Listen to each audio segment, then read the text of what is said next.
Hello साथियों, नमस्कार। मैं आशीष कुमार आपके अपने प्यारे से YouTube channel sunrise rail update में आप लोग का हार्दिक स्वागत करता हूं। साथियों, आज आप लोग के बीच में रेलवे ग्रुप डी के एक महत्वपूर्ण डिपार्टमेंट के ऊपर चर्चा करूंगा और आपको बताऊंगा कि जो रेलवे ग्रुप डी में असिस्टेंट एसएनटी होते हैं, सिग्नल टेलीकॉम होते हैं, उसका क्या काम होता है, क्या जॉब प्रोफाइल है, कितने घंटे की ड्यूटी होती है, क्या प्रमोशन है, कितना सैलरी मिलता है, तो तमाम चीज़ों पर मैं आज बात करने वाला हूं। तो वीडियो में शुरू से अंत तक बने रहें। वीडियो हो सकता है थोड़ा लंबा हो सकता है, लेकिन धैर्य बनाए रखें, शांतिपूर्वक वीडियो को देखें। और साथियों, वीडियो शुरू करने से पहले आप लोगों से गुजारिश है कि अगर आप हमारे चैनल को अभी तक सब्सक्राइब नहीं किए हैं तो प्लीज़ हमारे चैनल को सब्सक्राइब करना ना भूलें। तो साथियों, जैसा कि टॉपिक है कि रेलवे के पोस्ट में ग्रुप डी में आपको असिस्टेंट सिग्नल टेलीकॉम,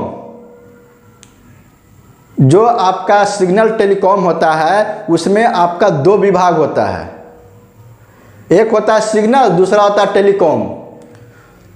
तो सिग्नल और टेलीकॉम जो है दो अलग, एक ही डिपार्टमेंट के दो अलग अलग भाग हैं। तो जो टेलीकॉम होता है उसमें आपको अलग हो जाता है, फ़ोन वगैरह के मरम्मत का जो होता है टेलीकॉम देखता है, और जो सिग्नल होता है एसएनटी होता है वो आपको सिग्नलिंग व्यवस्था को सुचारू रूप से काम करने में मदद किया जाता है, उसे सिग्नल कहते हैं। अब साथियों, इसमें आपके ड्यूटी के लिए बता रहा हूं कि कितने घंटे की ड्यूटी होती है।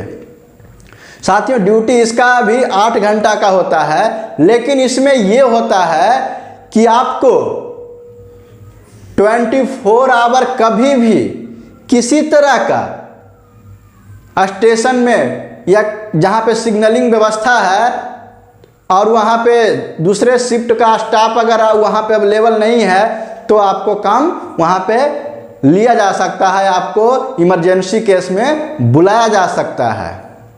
ये हो गया आपका, समझिए कि यूँ कहिए कि आप 24 घंटा में कभी भी आपको ज़रूरत के अनुसार से बुला सकते हैं, जब कुछ इमरजेंसी केस होगा तब। अब साथियों, ये आता है कि इसका पोस्टिंग कहाँ होगा। तो सिग्नल का जो असिस्टेंट सिग्नल होता है उसका पोस्टिंग जितने सारे स्टेशन हैं, होल्ट वगैरह को छोड़ के या सबसे छोटा स्टेशन को छोड़ के थोड़ा बहुत बड़ा स्टेशन हो, वहाँ पे आपकी पोस्टिंग होगा। जगह के अनुसार आपको पोस्टिंग मिलेगा कि वहाँ कितने स्टाफ होंगे। अगर छोटा स्टेशन मिल गया, रोड साइड स्टेशन मिल गया, तो वहाँ पे एक सिग्नल मेंटेनर होंगे और आप एक होंगे जो उनका असिस्टेंट होंगे, सहायक होंगे। अब मैं करता हूँ बात की कार्य, असिस्टेंट सिग्नल का काम क्या होता है।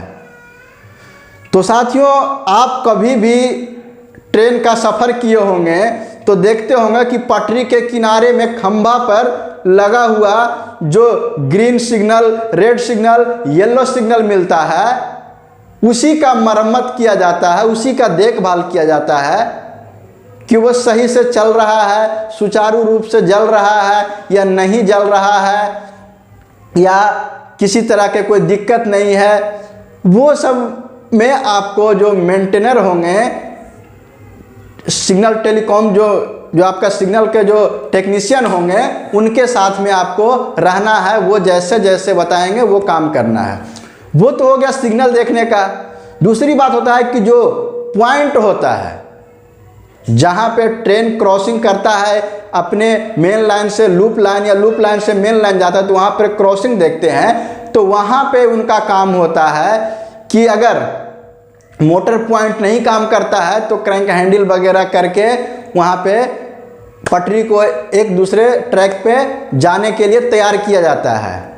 अब वहाँ पे देखते होंगे कि जो स्लाइड होता है तो वहाँ पे कुछ ग्रीस वगैरह पटरी के नीचे लगाया जाता है, डाला जाता है, जिससे क्या होता है कि वह स्मूथली मोटर पॉइंट चल सके। हालांकि साथियों, अभी तो आपको इसके बारे में पता नहीं चलेगा, लेकिन आप जब जाएंगे उसमें काम करने, तो आप देख लेंगे कि हाँ यही मोटर पॉइंट होता है और यही स्लाइडिंग करता है। ये काम हो गया। अब तीसरा काम आपका होगा कि जो गेट होगा, इंजीनियरिंग गेट हो या तो ऑपरेटिंग गेट हो, उसकी देखभाल सिग्नल वाले ही करते हैं। जैसे मान लीजिए कि कोई बूम टूट गया, स्लाइडिंग काम नहीं कर रहा है, या तो हैंडल मूव नहीं कर रहा है, तो आपको मेंटेनर साहब के साथ में जाके उनकी मदद करना है और वो जैसे जैसे काम का इंस्ट्रक्शन देंगे वही काम आपको करना है, उनकी काम में मदद करना है। इस तरह का हो गया।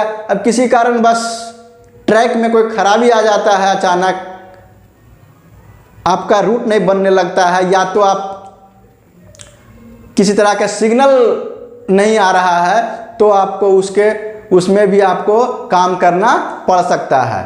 तो ये सारे थे काम जो बिल्कुल हल्का काम है। थोड़ा ये फील्ड वर्क का काम मिलेगा आपको, फील्ड में रह के काम करना पड़ेगा, और वो जब फेलुअर होगा तभी काम करना पड़ता है। बाकी आपको अपने स्टेशन ऑफिस में बैठे रहना होता है, जब जरूरत पड़ता है तब आपको काम के लिए ले जाया जाता है। तो कोई शेड्यूल वगैरह रहता है, उसमें आपको काम करने के लिए भेजा जाता है टेक्नीशियन के साथ में। अब साथियों, इसमें अब आपका प्रमोशन की बात आता है, तो उसी तरह से अब आप असिस्टेंट से टेक्नीशियन 3 बनेंगे, टेक्नीशियन 2 बनेंगे, टेक्नीशियन 1 बनेंगे, जेई बनेंगे, एसआई बनेंगे।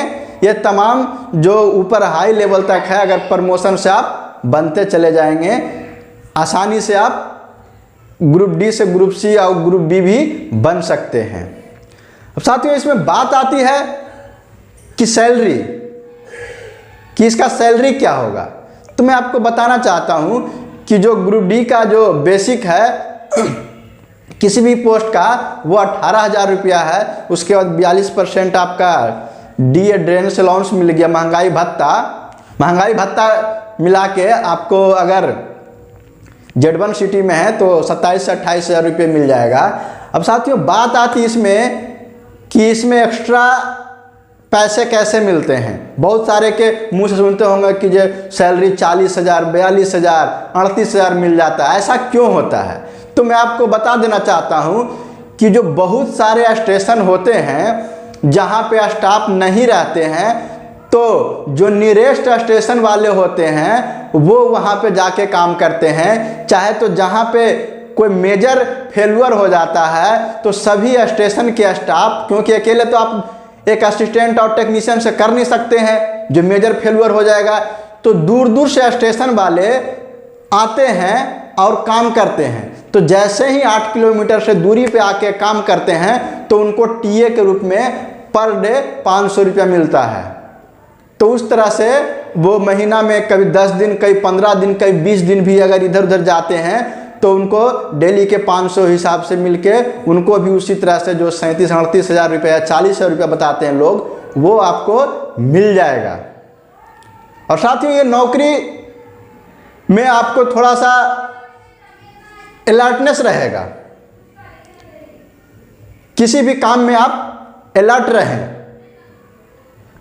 क्योंकि फेलुअर होता है तो थोड़ा परेशानी होता है। बाकी जहाँ पे स्टाफ अवेलेबल हैं वहाँ पे कोई दिक्कत नहीं है तो फिर आपको ड्यूटी के लिए बुलाया जा सकता है। तो साथियों, यही था असिस्टेंट सिग्नल का वर्क कार्य और जॉब प्रोफाइल, सैलरी, प्रमोशन। तो साथियों, मैं उम्मीद करता हूँ कि ये वीडियो आपको अच्छा लगा होगा। अगर अच्छा लगा होगा तो लाइक, शेयर, सब्सक्राइब करना ना भूलें। और जिनको ये पोस्ट मिला है 2023 में, वो आके ज्वाइन करें। मैं आपका इंतज़ार कर रहा हूं, क्योंकि आप भी जल्द से जल्द आके रेल के कार्य में हाथ बटाएं। तो साथियों, वीडियो को शेयर करना ना भूलें और सब्सक्राइब जरूर करें। तो मिलते हैं नेक्स्ट वीडियो में, तब तक धन्यवाद।